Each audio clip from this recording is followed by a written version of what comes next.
استقامت نام ہے دین پر ڈٹ جانے کا، دین پر جم جانے کا اور مکمل طور پر اسلام میں داخل ہونے کا نام استقامت ہے۔ ادخلوا فی السلم کافہ، اے اللہ والو اسلام میں پورے پورے داخل ہو جاؤ، جہاں فائدہ دکھا وہاں اسلام پہ عمل کر لیا، جہاں نقصان نظر آیا وہاں پیٹ پھیر کر کے بھاگ گئے، ایسے اسلام کی ضرورت نہیں ہے آپ کو۔ اسلام ایسا چاہیے جس میں اخلاص ہو، للہیت ہو، سچائی ہو، صداقت ہو، اللہ کے لیے اپنی جان قربان کرنے کا، اپنے مال کو لٹانے کا، اولاد کی قربانی دینے کا، یہاں تک کہ دنیا کی ہر شے قربان کرنے کا نام اخلاص ہے۔ اسی لیے تو کہا اللہ کے نبی نے تم مومن کامل نہیں ہو سکتے ہو جب تک نبی سے تم اتنی محبت نہ کرو جتنی محبت تم اپنے گھر والوں سے اور پوری دنیا سے کرتے ہو، اس سے بڑھ کر کے نبی سے محبت ہونی چاہیے۔ لا یؤمن احدکم حتی اکون احب الیہ من والدہ وولدہ والناس اجمعین۔ میرے بھائیو اللہ تبارک و تعالیٰ فرماتا ہے کہ اے ایمان والو تم مومن نہیں ہو سکتے ہو یہاں تک کہ میں تمہارے نزدیک تمہارے اولاد سے زیادہ، تمہارے باپ سے زیادہ اور دنیا کی تمام پسندیدہ چیزوں سے زیادہ محبوب نہ ہو جاؤ۔ مومن نہیں ہو سکتے ہو۔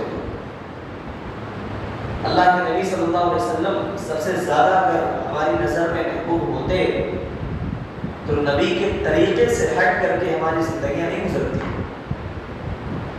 نبی کو اسوہ بناتے ہیں، ہم نے اسوہ کس کو بنایا؟ ہماری معاف کیجئے گا میرے بھائی، ہمارے نوجوانوں نے تو کرکٹرز کو اپنا اسوہ بنایا، فلم میں کام کرنے والے ہیرو جو ہیں، زیرو ہیں، وہ ان کو اپنا اسوہ بنایا، فحاشی اور عیاشی کو فروغ دینے والے، برائیوں کو پھیلانے والے جو لوگ ہیں ان کو اپنا آئیڈیل بنایا، ان کو اپنا نمونہ بنایا۔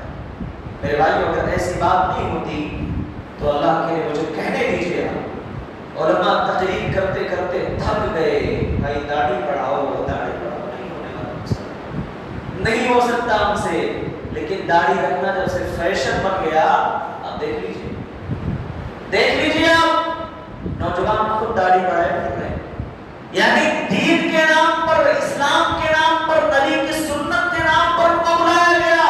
بات سمجھ میں نہیں آئی، لیکن جیسے کسی کرکٹر نے، کسی فلم کے ہیرو نے، کسی اسٹار نے داڑھی رکھ کر کے اپنے نوجوان کو دکھایا، ٹی وی سیریلز میں، ٹی وی شو پر آ کر کے بتایا، لوگ رکھنا شروع کر دیا۔ میرے بھائیو یہی ہے ہمارے لیے، تو استقامت پیدا کرو۔ اللہ کیا کہتا ہے؟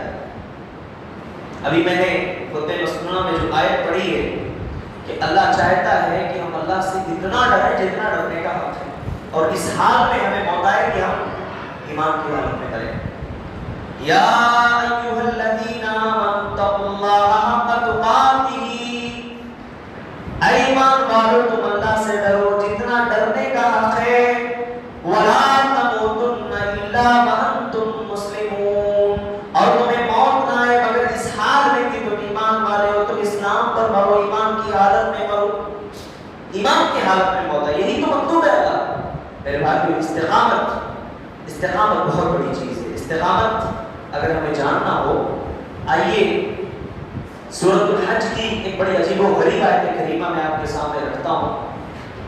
آیت نمبر 11 میں اللہ تعالیٰ نے کچھ لوگوں کا تذکرہ کیا ہے کہ کچھ لوگ ایسے ہوتے ہیں جو اسلام پر عمل کرتے ہیں اس وقت تک جب تک ان کو فائدہ نظر آتا ہے، لیکن جیسے ان کو نقصان دکھائی دیتا ہے، ان کا کچھ خسارہ ہونے والا ہوتا ہے، دین کو چھوڑ کر کے پلٹ جاتے ہیں، اپنے اسی رویے پر قائم ہو جاتے ہیں۔ اللہ نے ایسے لوگوں کو کہا وَمِنَ النَّاسِ مَن يَعْبُدُ اللَّهَ عَلَى حَرْفٍ، لوگوں میں کچھ ایسے بھی ہوتے ہیں جو کنارے کھڑے ہو کر کے اللہ کی عبادت کرتے ہیں، فَإِنَّ صَابَهُ خَيْرٌ اطْمَأَنَّ، اگر انہیں کوئی فائدہ پہنچتا ہے، اگر انہیں کوئی فائدہ حاصل ہو جاتا ہے تو بڑے خوش ہو جاتے ہیں کہ چلو سب کچھ ٹھیک ٹھاک چل رہا ہے، سب کچھ بہت اچھا چل رہا ہے، اور اگر کوئی مصیبت پہنچتی ہے، کوئی نقصان ان کو پہنچتا ہے تو دین سے پلٹ جاتے ہیں۔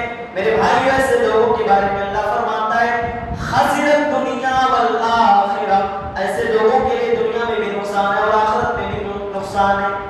ذالک هو الخسران المبین، اور یہی سب سے کھلا ہوا نقصان ہے۔ آج اب دیکھ لیجیے مسلمانوں کا کیا حال ہے۔ وہ صحابہ تھے، وہ صحابیات تھیں جنہوں نے اس استقامت کے لیے اپنی جان قربان کر دیا، اس استقامت کے لیے ایک مثال قائم کر دی میرے بھائیوں۔ آپ دیکھیں پیارے نبی صلی اللہ علیہ وسلم کی زندگی کو، آپ دیکھیں صحابہ کرام کی زندگی کو، آپ دیکھیں کتنی بڑی بڑی قربانیاں انہوں نے دی میرے بھائیوں۔ نبی کریم صلی اللہ علیہ وسلم نماز کی حالت میں ہیں، آپ کے اوپر بوجھڑی ڈال دی جاتی ہے۔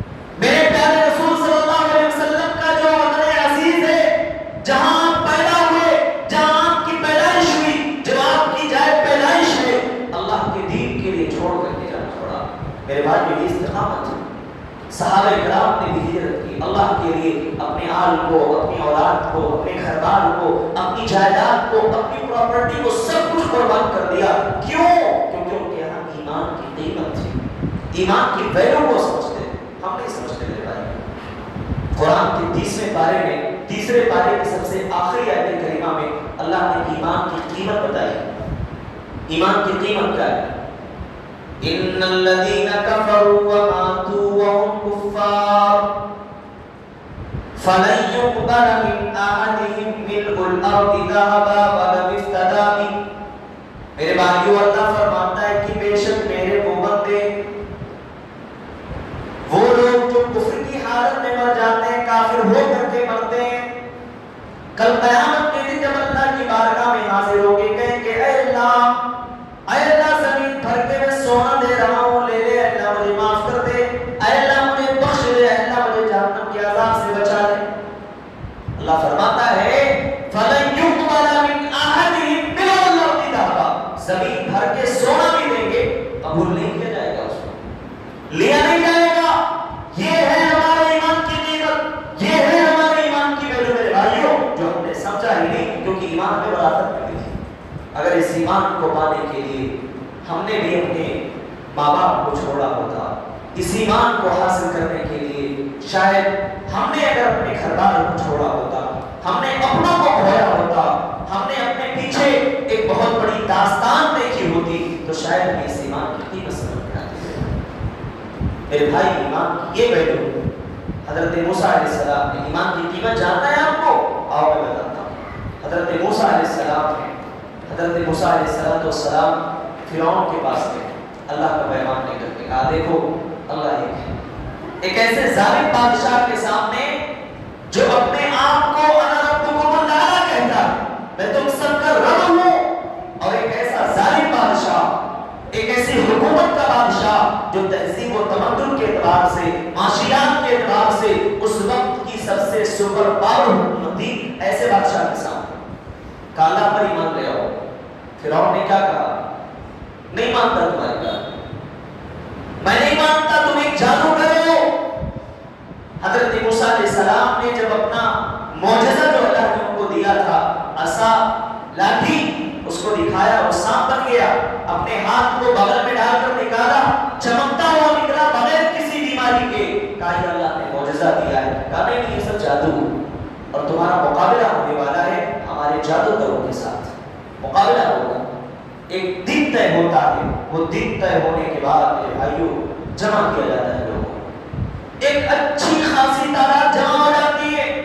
ایک طرف حضرت موسیٰ علیہ السلام اکیلے ہیں، اللہ پر آپ کا اعتماد، اللہ پر ایمان، اللہ پر بھروسہ، تو دوسری طرف فرعون اور اس کا لاکھ لشکر ہے اس کے ساتھ، اس کی طاقت ہے اس کے ساتھ، اس کا پاور ہے اس کے ساتھ، مگر معلوم تھا حضرت موسیٰ علیہ السلام کو کہ غالب اللہ مجھے کر کے رہے گا، ان تمام لوگوں پر اللہ مجھے غلبہ عطا کر کے رہے گا۔ مقابلہ شروع ہوتا ہے، جادوگروں سے مقابلہ شروع ہوتا ہے، کون سب سے پہلے ڈالے، کون سب سے پہلے اپنا کرتب دکھائے۔ حضرت موسیٰ علیہ السلام نے کہا تو شروع، انہوں نے اپنی رسیاں میں کی، دوڑتا ہوا موٹا اور اچھا خاصا اژدہا بن گیا، سانپ بن گیا۔ حضرت موسیٰ علیہ السلام نے دیکھا تو ان کے دل میں خوف پیدا ہوا، ڈر ہوا، ایک انسانی فطرت ہے میرے بھائی۔ اللہ نے کیا آواز دی؟ اللہ نے کہا اے موسیٰ لا تخف، ڈرنے کی ضرورت نہیں ہے. جس کے ساتھ میں ہوتا ہوں اس کا بیڑا پار لگانا میری ذمہ داری. اے موسیٰ ڈرو نہیں، اے موسیٰ لا تخف، ڈرنا نہیں ہے. جو لاٹھی اللہ نے دی ہے اس کو ڈالو. حضرت موسیٰ علیہ السلام نے لاٹھی ڈالی، جتنے بھی سانپ تھے سب کو وہ نکل گیا. جو جادوگر تھے دنیا کے سب سے زیادہ ماہر جادوگر تھے، سمجھ گئے کہ یہ جو علم ہے اور یہ جو چیز ہم نے دیکھی ہے یہ ہمارے جادو میں سے نہیں ہے، یہ کوئی الگ پاور ہے، کوئی الگ طاقت ہے جو ہمارے سمجھ سے بہت بالاتر ہے. کیونکہ جادو کے ہر ایک پیکرے کو، ہر ایک پہلو کو ہم سمجھنے والے ہیں. اس کا مطلب کہ آدمی کچھ نرالا دیکھ رہا ہے، جادوگر ہے. میرے بھائی یہ قرآن کہتا ہے فَأُلْقِيَ السَّحَرَةُ سَاجِدِينَ. جادوگروں نے جب یہ منظر دیکھا تو سجدے میں گر گئے. قرآن کہتا ہے قَالُوا آمَنَّا بِرَبِّ هَارُونَ وَمُوسَىٰ. کہنے لگے ہم ایمان لے آئے موسیٰ پر اور ہارون کے رب پر ہم ایمان لے آئے. میرے بھائیو یہ استقامت دیکھیے. فرعون سے جب بات طے ہوئی تھی فرعون نے کہا تھا کہ اگر تم جیت جاؤ گے، اگر تم غالب آ جاؤ گے تو ہم تمہیں مال بھی دے دیں گے، تم کو اپنا سب سے مقرب بندہ بھی بنا لیں گے. میرے بھائیوں اتنی زیادہ لالچ تھی، اتنی بڑی دنیا ملنے والی تھی، اتنا بڑا شعراء ملنے والا تھا، لیکن جادوگر اسے شعراء کے پیچھے نہیں گئے. انہوں نے اپنی آخرت کو دیکھا، انہوں نے اللہ پر ایمان لانے کی قیمت کو سمجھا. فرعون کا یہ منظر دیکھتا ہے کہ اب میرا پیترا فیل ہو گیا، میں مغلوب ہونے والا ہوں، تو فوراً لوگوں کو شک و شبہے میں ڈال دیتا ہے. کہتا ہے نہیں نہیں اِنَّهُ لَكَبِيرُكُمُ الَّذِي عَلَّمَكُمُ السِّحْرَ. یہ تو تمہارا سب سے بڑا ہے جس نے تمہیں جادو سکھایا ہے. یہ تمہارا سب سے بڑا سردار ہے، سب سے بڑا عالم ہے جس نے تمہیں جادو سکھا دیا ہے. لوگوں کو شک میں ڈال دیا. اب اتنا نہیں کہا، آگے چل کر کے کہتا ہے وَلَأُقَطِّعَنَّ أَيْدِيَكُمْ وَأَرْجُلَكُمْ مِنْ خِلَافٍ. اے جادوگروں میں تمہارے ہاتھ کاٹ دوں گا، میں تمہارے پاؤں کاٹ دوں گا. بے خلاف مخالف سمت میں اگر دایاں ہاتھ میں نے کاٹا ہے تو الٹا پاؤں کاٹوں گا، اگر الٹا ہاتھ میں نے کاٹا ہے تو دایاں پاؤں کاٹوں گا. قرآن کہتا ہے وَلَأُسَلِّمَنَّكُمْ أَجْمَعِينَ. اور میں تمہیں سولی پر چڑھا دوں گا، میں تمہیں سخت سزا دوں گا. میرے بھائیوں یہ جادوگر جو بھی ایمان لے کر کے آئے، یہ 2 منٹ کا ایمان ہے، مگر طاقت دیکھیے، اس ایمان کی قوت دیکھیے. زیادہ دیر نہیں ہوئی، ایمان لائے ہوئے بھی 2 منٹ ہوئے تھے، مگر اتنی زیادہ استقامت ان کے دلوں میں بیٹھ گئی. کہنے لگے قالوا لا زیر لنا انا الى ربنا لمنقلبون. کہا ہمیں کوئی ڈر نہیں ہے، کوئی خوف نہیں ہے، کوئی پرواہ نہیں ہے، بے شک ہم اپنے رب کی طرف لوٹنے والے، اپنے رب کی طرف جانے والے.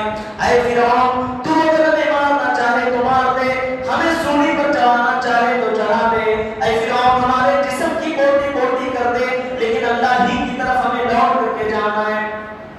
وَإِنَّا نَطْمَعُ أَن يَغْفِرَ لَنَا رَبُّنَا خَطَايَانَا. ہم تو یہ چاہتے ہیں کہ ہمارا رب ہمارے گناہوں کو معاف کر دے، ہمارا رب ہمیں بخش دے.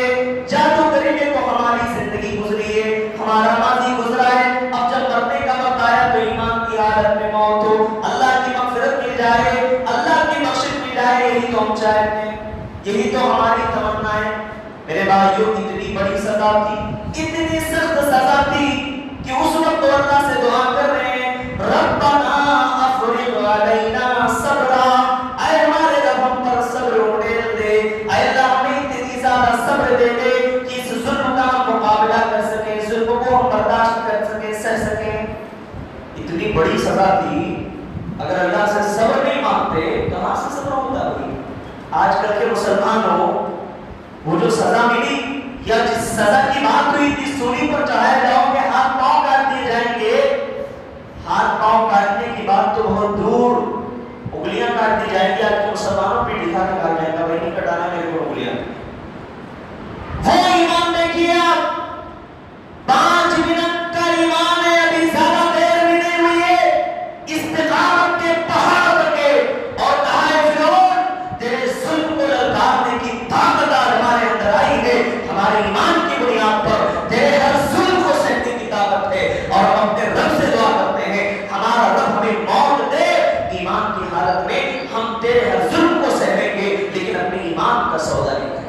یہ ہوتا ہے استقامت کا، اسے کہتے ہیں استقامت۔ ہر چیز کی قربانی، جان کی، مال کی، ہر چیز کی قربانی، لیکن اپنے ایمان کی قربانی کا بارے میں آج لوگ کیا کہتے ہیں؟ عورت ذات جو ہوتی ہے بہت کمزور ہوتی ہے، عورتیں بہت کمزور ہوتی ہیں۔ آپ تاریخ اسلام اٹھائیے، قرآن کا مطالعہ کریے، آپ کو اتہاس میں ایسے عورتوں کی زندگیوں کی منظر کشی ملے گی، ایک چتر کرن ملے گا جس سے پتا چلے گا کہ ان کی زندگیاں کیسے گزری، کتنی مصیبتوں کا مقابلہ کیا۔ فرعون کی جو نوکرانی تھی اس کے بارے میں معلوم ہے، حضرت ابن عباس رضی اللہ تعالیٰ عنہ کی روایت ہے، صحیح روایت ہے، اللہ کے نبی صلی اللہ علیہ وسلم جب معراج پر گئے، دیکھیے آج ہماری مائیں اور بہنیں بھی بیٹھی ہوئی ہیں، سن رہی ہیں، اور اگر وہ سن رہی ہیں تو یقیناً سنیں اور غور سے سنیں، اس واقعے کو غور سے سنیں۔ پیارے نبی صلی اللہ علیہ وسلم جب اسراء اور معراج پر گئے، آپ نے کہا ایک عجیب و غریب خوشبو محسوس کی، ایک ایسی خوشبو جس کی مہک نے آپ کی روح کو معطر کر دیا۔ اللہ کے نبی نے کہا جبریل یہ خوشبو کہاں سے آ رہی ہے؟ بتاؤ تو صحیح، داستان کیا ہے، واقعہ کیا ہے؟ حضرت جبریل علیہ السلام نے کہا اللہ کے رسول یہ ماجرا ہے ایک ایسی خاتون کا، ایک ایسی نوکرانی کا، یہ واقعہ ہے جس نے ایمان کی قیمت اپنی جان دے کر چکائی۔ اللہ اکبر، یہ ایمان ہوتا ہے میرے بھائی۔ اللہ کے یہاں مال کی ریشہ نے کہا تھا، مال کی، دولت کی، خوبصورتی کی ویلیو نہیں ہوتی، اللہ کے یہاں ہمارے ایمان اور تقوی کی ویلیو ہے اللہ کے پاس۔ فرعون کی بیٹی کو کنگھی کرنے والی ایک نوکرانی، جب اس کے ہاتھ سے کنگھی چھوٹ کر زمین پر گرتی ہے تو اٹھانے کے لیے کہا بسم اللہ، اللہ کے نام سے۔ آج ہمارے اور آپ کا کیا ہے، ہمارے اور آپ کے بھائیوں کا کیا حال ہے؟ کوئی چھوٹی مصیبت پہنچتی ہے، ارے باپ رے، ابا اماں امی ابو یاد آتے ہیں، اللہ نہیں یاد آتا ہے، اللہ نہیں یاد آتا۔ یہی فرق ہے ہمارے اور ان کی توحید میں، ان کا ایمان تھا، ان کی توحید تھی، جب کوئی مصیبت آتی تھی اللہ کو یاد کرتے تھے۔ آج ہم پر مصیبت آتی ہے، ہم اپنے امی اور ابو کو یاد کرتے ہیں۔ کوئی یہاں موصل مدد، کوئی پیران پیر یا شیخ عبد القادر جیلانی مدد، کوئی کسی کو گہار لگا رہا ہے، کوئی کسی کو صدا دے رہا ہے۔ میرے بھائیوں، وہ ایک نوکرانی ہے، فرعون کے محل میں رہتی، اللہ کا نام لیتی، اس کی بیٹی نے کیا کہا؟ اس کی بیٹی نے کہا کہ تم کس کا نام لے رہی ہو؟ نوکرانی کہتی ہے میں کہ اس اللہ کا نام لے رہی ہوں جو میرا بھی رب ہے اور تمہارے باپ کا بھی رب ہے۔ فرعون کی بیٹی کہتی ہے کہ میں شکایت کر دوں گی، اپنے باپ سے تمہاری شکایت کر دوں گی، تمہیں سزا ملے گی، اور میرے باپ کی جو سزا ہے تمہیں اچھی طریقے سے معلوم ہے۔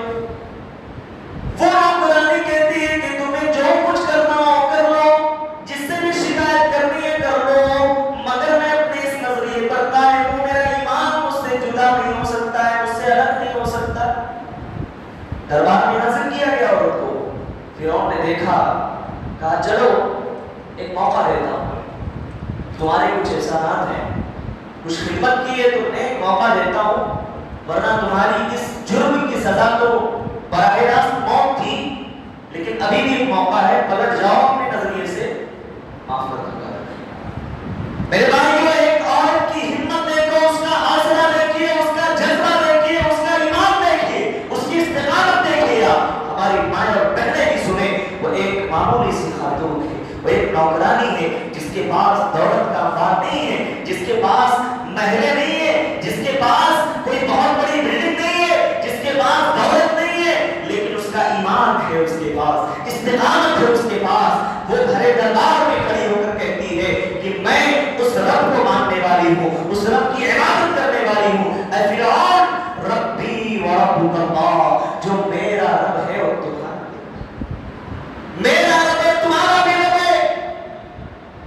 فرعون نے کہا گائے کی تابیں چلائی جائے، آگ گرم کیا جائے، آگ سلگا دیا جائے، اور اس آگ میں اس عورت کو ڈال دیا جائے۔ فیصلہ ہو گیا میرے بھائی، سامنے آگ جلتی ہوئی آگ کے شعلے ہیں، ایک طرف وہ معصوم سا بچہ ہے اس کی گود میں، وہ عورت ہے اپنی جان کی فکر نہیں، لیکن معصوم سے بچے کی تو فکر ہے، میں تو پوچھ جاؤں گی اے اللہ میرے بچے کا کیا ہوگا، معصوم سے بچے کا کیا معاملہ ہوگا۔ اللہ اکبر، اللہ کے نبی صلی اللہ علیہ وسلم فرماتے ہیں وہ عورت کھڑی ہے، منظر دیکھ رہی ہے، آگ میں کودنے کے لیے دل تو چاہ رہا، لیکن اپنے بچے کی نظر ہے، اپنے بچے کی طرف توجہ ہے کہ میرے بچے کا کیا حال ہوگا۔ اللہ تبارک و تعالیٰ قوت گویائی عطا فرما دیتا ہے، اس بچے کو بولنے کی طاقت دے دیتا ہے، وہ بچہ بول پڑتا ہے کہ اے میری ماں تو اس آگ میں کود جا، اے میری ماں تو کود جا، یہ دنیا کی آگ جہنم کی آگ سے سخت نہیں ہے، جہنم کی آگ تو اس سے کہیں زیادہ سخت ہے، دنیا کی آگ کچھ بھی نہیں اس کے مقابلے میں، اے میری ماں تو اس میں کود جا۔ یہ بات سننی تھی، یہ آواز کانوں میں آتی تھی، وہ ماں چھلانگ لگا دیتی ہے، اپنی جان کو قربان کر دیتی ہے، لیکن میرے بھائیوں اپنے ایمان کا سودا نہیں کرتی، اس کو استقامت کہتے ہیں، اس کو استقامت کہتے ہیں میرے بھائیوں۔ استقامت دیکھنا ہے، آؤ مکے کی تپتی ہوئی ریت پر لے کر چلتا ہوں، مکے کی تپتی ہوئی ریت میں چلیے آپ، جہاں کے بارے میں کہا جاتا ہے کہ کچا گوشت وہاں پر رکھا جائے تو بن جاتا ہے، اس کو پکانے کی ضرورت نہیں پڑے گی، اتنی سخت دھوپ ہوتی ہے وہاں پر۔ حضرت بلال رضی اللہ تعالی ایمان لے آتے، ایمان لانے کے بعد اسی تپتی ہوئی ریت پر ان کو لٹا دیا جاتا ہے، سینے پر گرم پتھر رکھ دیا جاتا ہے اور کہا جاتا ہے کہ بلال اپنے اس توحید سے پلٹ جاؤ، اللہ پر ایمان کو انکار کر دو کہ میں نہیں مانتا اللہ کو، میں نہیں مانتا محمد کو صلی اللہ علیہ وسلم، ہم تمہیں سزا نہیں دیں گے، ہم تم سے سزا کو اٹھا لیں گے، برخاست۔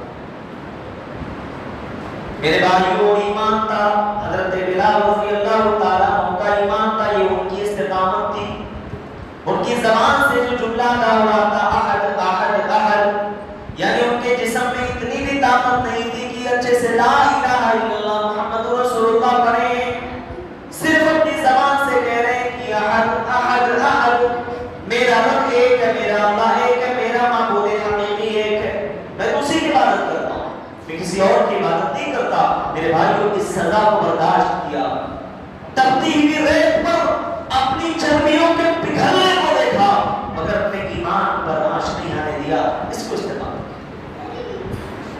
خبیب بن عدی رضی اللہ تعالیٰ عنہ کو دیکھیے، صحابی ہیں میرے بھائیوں، لیکن جذبہ جب ایمان لے کر کے آئے تو کفار نے ان کو مارنے کے لیے، ان کو سولی پر چڑھانے کے لیے اتنا انتظام کیا، اتنے لوگوں کو جمع کیا، جیسے حضرت ابراہیم علیہ السلام کو آگ میں ڈالتے وقت بادشاہ نے جمع کیا تھا۔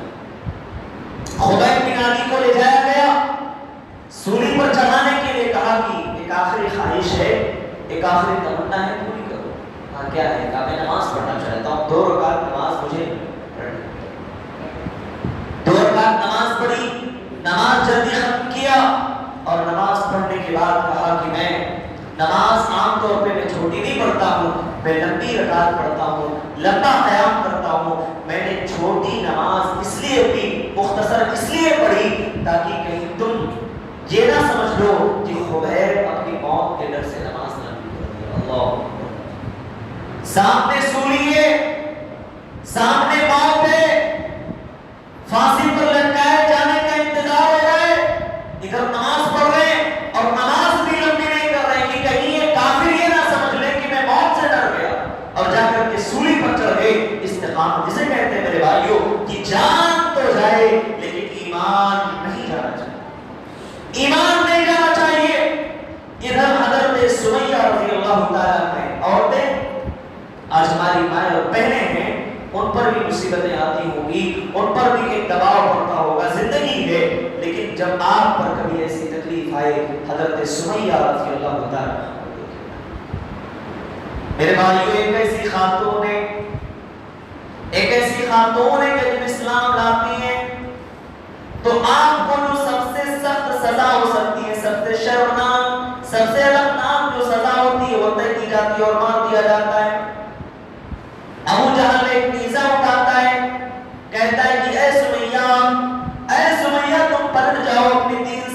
جاؤ. سمیہ رضی اللہ تعالیٰ عنہ اپنے دین سے واپس نہیں پلٹتی, اپنے کلمے پر قائم رہتی ہیں. ادھر آپ کو مارا جا رہا ہے, آپ کو ستایا جا رہا ہے, ادھر اللہ کے نبی صلی اللہ علیہ وسلم کو خبر ہو گئی, اللہ نے وحی کے ذریعے سے بتا دیا کہ یہ تکلیف ہو رہی ہے, یہ پریشانیاں وہ صحابیاں جھیل رہی ہیں. اللہ کے نبی وہاں سے گزرتے ہیں, آپ صلی اللہ علیہ وسلم یہ نصیحت کرتے ہیں کہ اے سمیہ صبر کر لو تو اللہ تعالیٰ تمہیں اس صبر کے بدلے میں جنت دینے والا ہے. ابو جہل نیزہ لیتا ہے, کہتا ہے اے سمیہ واپس لوٹ جاؤ اپنے دین کی طرف. جب نہیں مانتی ہیں, انکار کر دیتی ہیں, تو نیزہ شرمگاہ میں مار دیتا ہے اور ان کو شہید کر دیتا ہے. میری مائیں اور بہنیں بھی سنیں, آج ہمارے ایمان کی کتنی ویلیو ہے, کتنی قیمت ہے. میری ماں اور بہنوں, شاید ہم نے سمجھا نہیں ہے, اپنی جان تو چلی گئی, دنیا کی ساری دانائیاں ختم ہو گئی, لیکن اپنے ایمان کو اپنے ہاتھ سے نہیں جانے دیا. یہ ایمان کی قیمت ہوتی ہے. ان الذین قالوا ربنا اللہ ثم استقاموا, جو لوگ یہ کہتے ہیں کہ ہم اللہ پر ایمان لے آئے, پھر اس پر ڈٹ گئے, اس پر جم گئے, اس پر ثابت قدم ہو گئے, تتنزل علیہم الملائکہ. اب پوری کہانی آپ کو سمجھ میں آتی ہے استقامت کس چیز کا نام.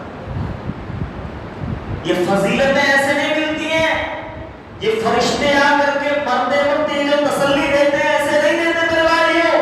اس کے پیچھے بہت بڑی قربانی دینی پڑتی ہے, بہت بڑا امتحان ہوتا ہے, بہت بڑی آزمائش ہوتی ہے, تب جا کر کے اللہ تعالیٰ کا اتنا بڑا انعام, اتنا بڑا انعام ہوتا ہے. استقامت اس چیز کا نام ہے. اس لیے میرے بھائیوں, میں نے جو باتیں ٹوٹے پھوٹے ہوئے الفاظ میں آپ کے سامنے رکھی ہیں, اس کا خلاصہ یہ ہے کہ ہم اپنی زندگی میں جب ایمان لاتے ہیں, اللہ کا کلمہ پڑھتے ہیں, رسول کا کلمہ پڑھتے ہیں, ہم پر پریشانیاں آئیں گی, مصیبتیں آئیں گی, ہمیں ستایا جائے گا, لیکن ہمیں اپنے ایمان سے پیچھے نہیں رہنا, ایمان پر ثابت قدم رہنا ہے. یہی ہمارا اور آپ کا سب سے بڑا امتحان ہے, اور ہر حال میں اس پر جمے رہنا ہے, چاہے دنیا کا ہر فائدہ ہمارے سامنے ہو یا دنیا کا سارا نقصان ہمارے سر پر ہو. ایمان تو ایمان ہی کی قیمت ہماری زندگی میں ہونی چاہیے. اسی لیے تو اللہ نے کہا ہے ان الذین قالوا ربنا اللہ ثم استقاموا, جنہوں نے کہا ہمارا رب کون ہے, ہمارا رب اللہ ہے, پھر اس پر ڈٹ گئے, اس پر جم گئے, اس پر ثابت قدم ہو گئے, انہی پر ہمارے فرشتوں کا نزول ہوتا ہے. اور یہ فرشتے کیا کہتے ہیں, نحن اولیاؤکم فی الحیات الدنیا وفی الآخرہ. اے اللہ کے بندوں, دنیا میں بھی ہم تمہارے دوست ہیں اور آخرت میں بھی ہم تمہارے دوست ہیں. دنیا میں بھی ہم تمہارے ساتھی ہیں, آخرت میں بھی ہم تمہارے ساتھی ہیں. وَلَكُمْ فِيهَا مَا تَشْتَهِي أَنفُسُكُمْ وَلَكُمْ فِيهَا مَا تَدَّعُونَ. اور جنت میں تمہیں وہ سب کچھ ملے گا جو دنیا میں تم چھوڑ کر آئے ہو. تم استقامت اختیار کرتے ہو, تم نے استقامت اختیار کی, بہت ساری چیزیں تم سے چھوٹ گئی ہوں گی, بہت ساری خواہشات تمہاری ادھوری رہ گئی ہوں گی, لیکن اے میرے بندو تم جنت میں ہو. اللہ تعالیٰ یہاں تمہاری کوئی بھی خواہش ادھوری نہیں چھوڑے گا, کوئی بھی خواہش ادھوری نہیں. وَلَكُمْ فِيهَا مَا تَشْتَهِي أَنفُسُكُمْ, جو کچھ بھی تم چاہو گے سب کچھ ملنے والا ہے. وَلَكُمْ فِيهَا مَا تَدَّعُونَ, جو کچھ بھی تمنا کرو گے اللہ حاصل کر دے گا. میرے بھائیو, اللہ تعالیٰ سے دعا ہے اللہ رب العالمین مجھے اور آپ کو اسلام اور ایمان پر استقامت عطا فرما دے. رب العالمین ہم سے جو خطائیں ہوئی ہوں, جو گناہ ہوئے ہوں, اللہ تعالیٰ ان گناہوں کو, ان خطاؤں کو معاف فرمائے. اللہ رب العالمین ہمارے ان بھائیوں کو جو دین کے بارے میں شک و شبہے میں مبتلا ہے, اللہ تعالیٰ ان کو ثبات قدمی عطا فرما دے. اللہ ان کو دین پر جما دے, دین پر ثابت قدم کر دے. میرے بھائی جو ہمارے مسلمان بھائی دوسری جگہوں میں پریشان ہیں, چاہے وہ دل برا ہو, چاہے وہ دنیا کا کوئی بھی ملک ہو, جہاں بھی پریشان ہے, اللہ تعالیٰ ان کی مدد فرما. اللہ تو ان کو اپنے حفاظت میں لے لے, اللہ ان کو اپنی پناہ میں لے لے. اے اللہ جس کو بھی پناہ دے دے اس کو کوئی نقصان نہیں پہنچا سکتا. اے اللہ تو ہم سب کی حفاظت فرما, ہمارے گھروں کی اور ہمارے مسجدوں کی اللہ تو حفاظت فرما, حرمین شریفین کی حفاظت فرما. اے اللہ ہم سب کو ایمان پر زندہ رکھ اور اسی پر ہمارا خاتمہ ہو. آمین. تقبل رب العالمین. اقول قولی ھذا واستغفر اللہ لی ولکم ولسائر المسلمین فاستغفروہ انہ هو الغفور الرحیم. والسلام علیکم ورحمۃ اللہ وبرکاتہ.